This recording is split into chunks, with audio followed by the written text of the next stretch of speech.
책으로 만나는 가을 개병 문화 김영현입니다. 민족사의 맥을 찾아서 1부에서는 우리 역사의 원동력인 민족주의와 민족사의 맥에 대해 알아봤는데요.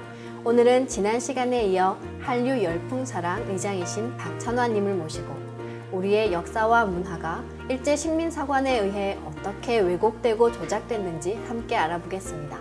안녕하세요. 네, 안녕하세요.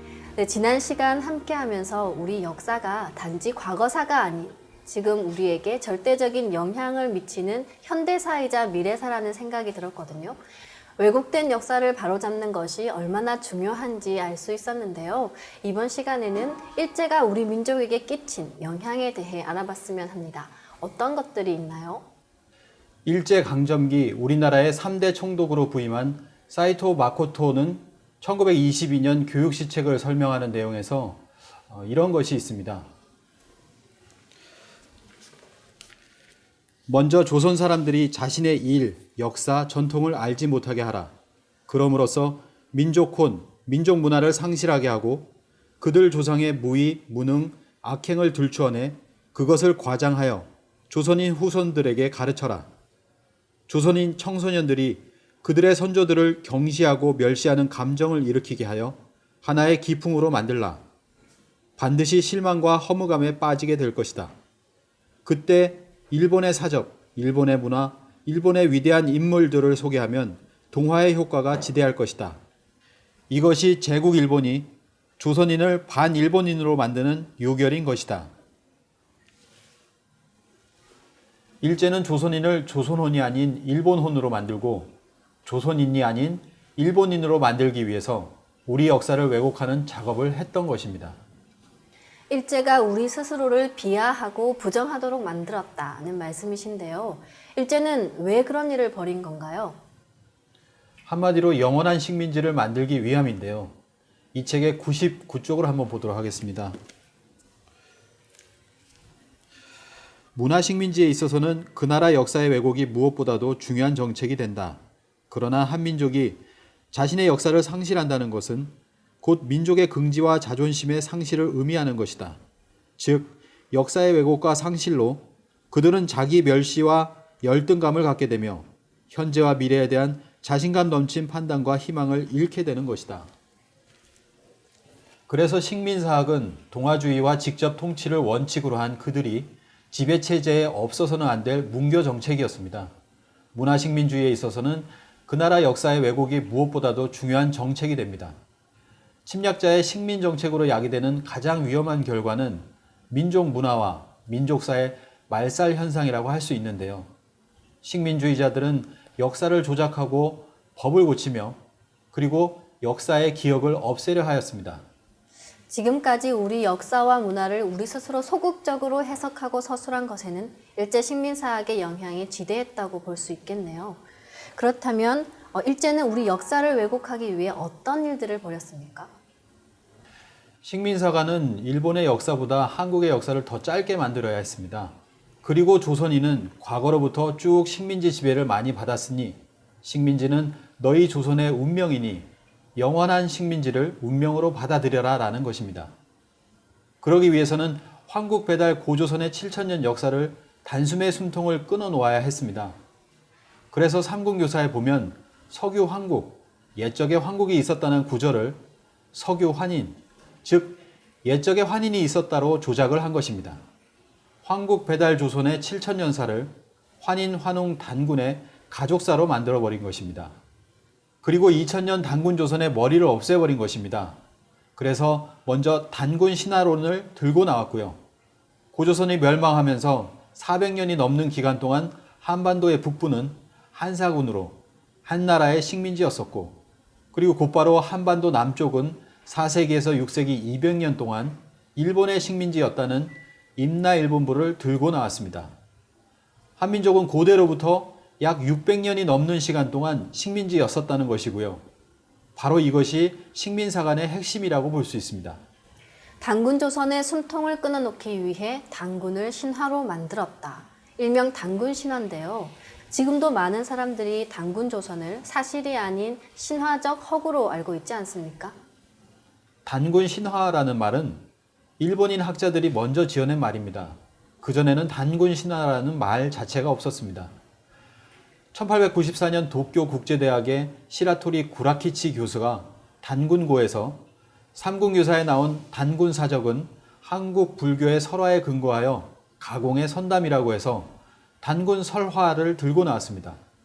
그리고 케이오 의숙 출신 나카미치오는 1897년 조선 고사고라는 논문에서 단군왕검은 불교 승도의 망설이요 날조된 신화라고 하여 단군 신화론을 폈습니다. 민족사의 맥을 찾아서 이 책이 쓰여진 80년대 중반에서 이제 30년이 지났는데요. 30년이 지난 지금도 우리는 단군 신화 논쟁을 계속하고 있다는 것이 사실 놀랍고 안타까운 일입니다. 역사 전쟁은 계속 진행 중이라는 것이죠. 우리 역사를 없애기 위해 일제가 만든 논리를 아직도 따르고 있다는 것이 참 답답할 따름인데요. 식민사관에서 주장하는 한사군 문제에 대해서 좀 자세히 설명 부탁드리겠습니다. 일본 교과서에 나오는 최초의 한국 관계 기사는 중국의 한무제에 의해 정복당한 식민지 조선, 즉 낙랑 등의 한사군입니다. 즉 일본은 이전에 고조선의 오랜 역사가 있었던 사실에 대해서는 이런 방구, 언급조차 하지 않고 처음부터 조선은 식민지였다는 인상을 주는 그릇된 서술을 하고 있는 것입니다. 1982년에 일본 교과서 파동이 처음 일어납니다. 이 책이 쓰여진 배경이기도 한데요. 낙랑군이 한반도에 있었다는 중국 문헌은 단 하나도 없습니다. 그러나 낙랑군의 25개 현이 한반도 밖에 있었다는 문헌은 무수히 많습니다. 사실 이것만으로도 한국 학자라면 주장하면 안 되는 것이 한사군 한반도설입니다. 신채호 선생의 말씀처럼 아의 역사잖아요. 주체적 입장에서는 해서는 안 되는 것이 한사군 한반도설이죠. 그런데 이 또한 마찬가지로 지금까지도 한국 상고사의 쟁점으로 남아 있습니다. 이 책이 쓰여진 지 30여 년이 지난 지금도 한국 상고사의 쟁점으로 학술 토론을 하고 있는 실정입니다. 우리 역사학계가 하루속히 주체성을 찾았으면 좋겠습니다. 임나 일본설도 있지 않나요? 여기에 대해서도 좀 말씀 부탁드릴까요? 현행 고등학교 일본사 교과서를 보면 이렇게 나옵니다. 일본인은 일찍부터 철을 찾아 조선 남단의 변환과 교섭을 가지고 있었으나 야마토 조정은 이 땅을 임나라고 불러 관가를 두었다. 그리하여 4세기 후반부터 5세기에 걸쳐서는 자주 고구려와 싸우고 백제를 그 세력하에 두고 한때 신라까지 복속시켰다. 한반도 남부의 임나 일본부라는 식민지를 경영했다는 것입니다. 말도 안 되는 이야기고요. 이 역시 30여 년이 지난 2015년 일본 중학교 역사 교과서에 엄연히 사실로 실려 있습니다.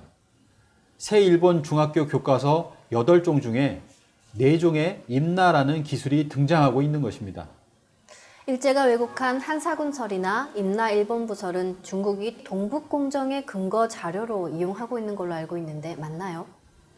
영어로 한 다이너스티로 검색해 보시면 한 나라의 지도가 나오는데요.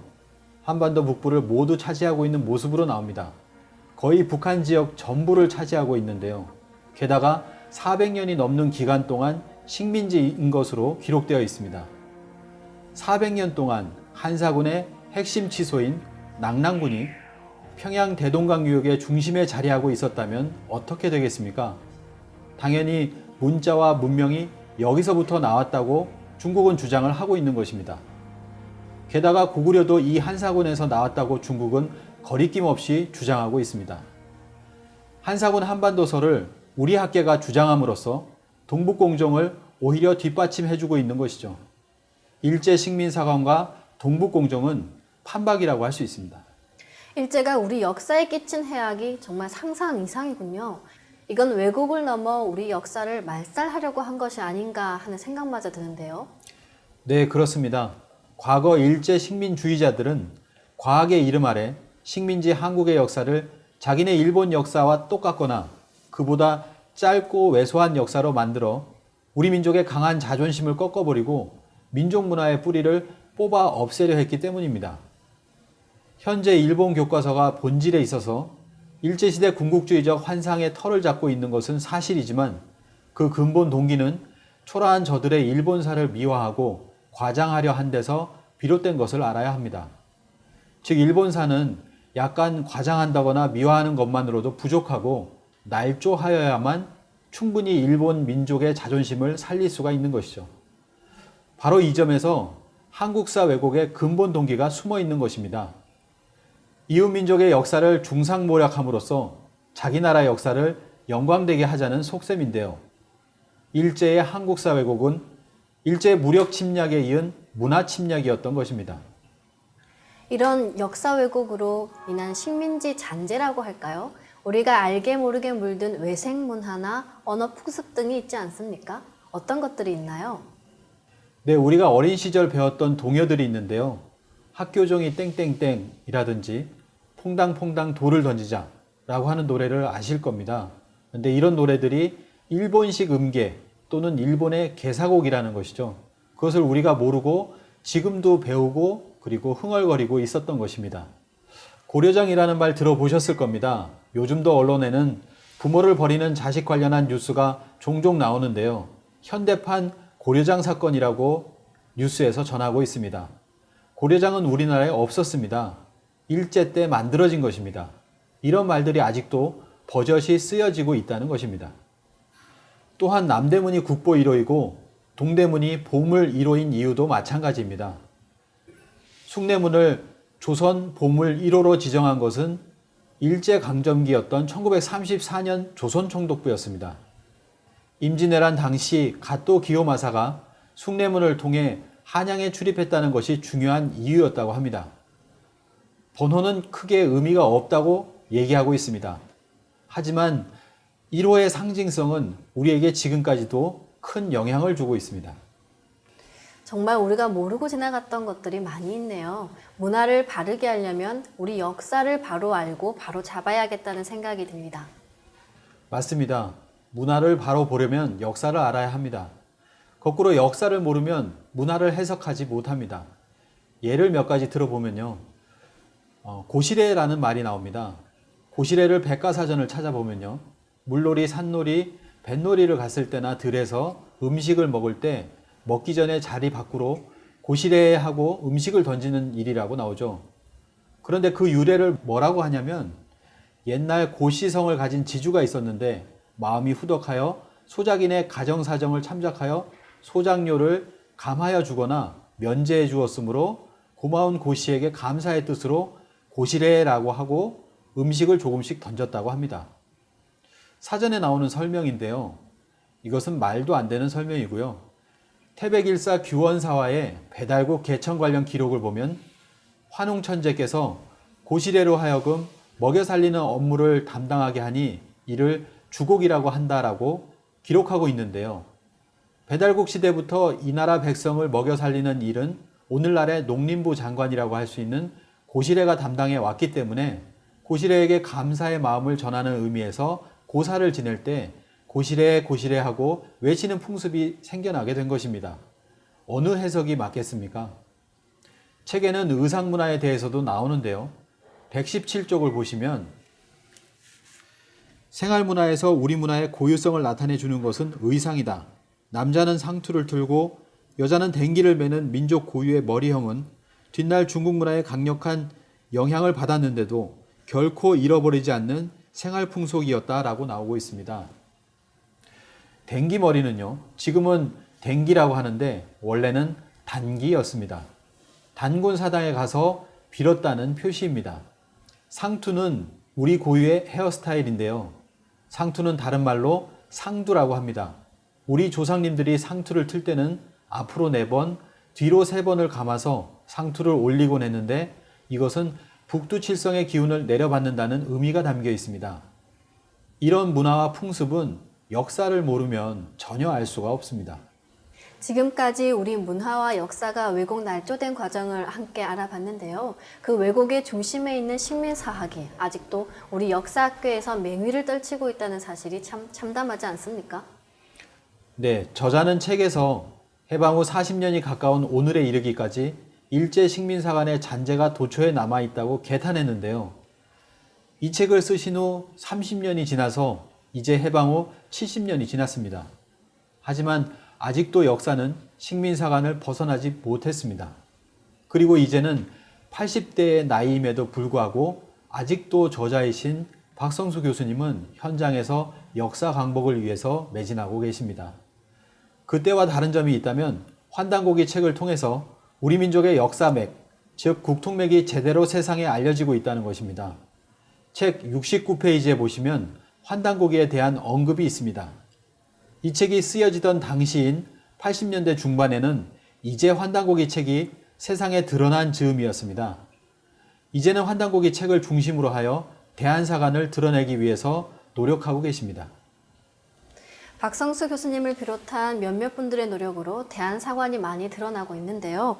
그동안 민족사학자들의 노력과 이 환단고기 등으로 민족사의 진실이 많이 밝혀지지 않았습니까?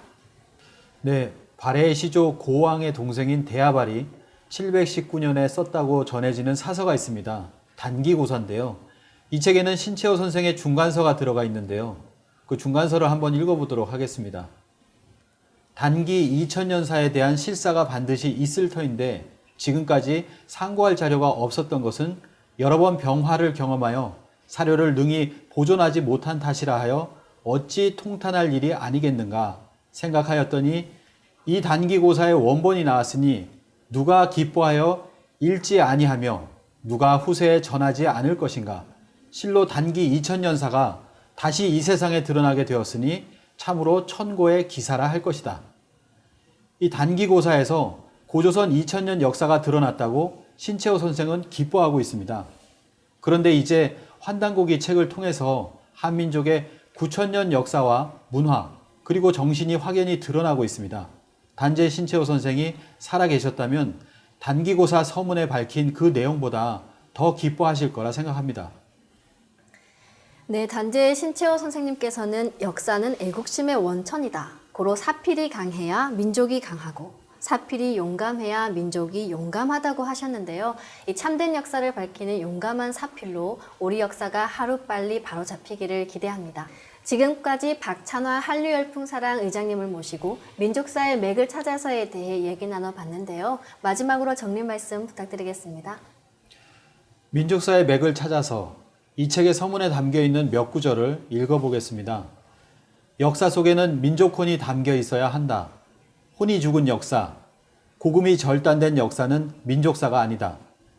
우리는 사대주의와 일제식민사관으로 끊긴 민족사의 맥을 다시 이어야 한다.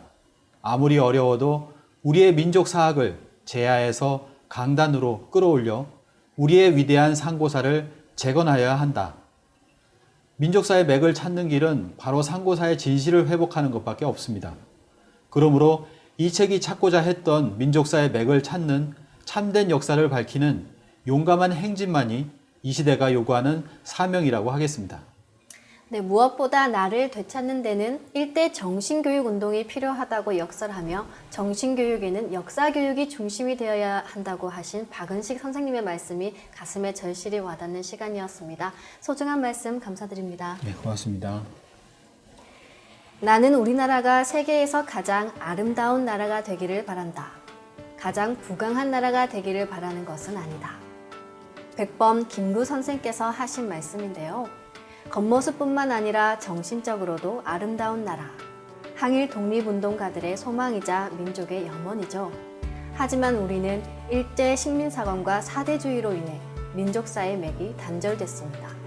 뿐만 아니라 아직도 식민사학의 잔재가 남아 우리 스스로 우리의 참 역사를 부정하고 있는데요. 동북아의 역사 갈등이 심화되고 있는 지금 정신적 열등감을 버리고 하루속히 아름다운 정신적 강대국으로 거듭나야 할 때입니다. 그러기 위해선 위대한 상고사를 재건해 민족사의 다물을 이뤄나가야겠습니다.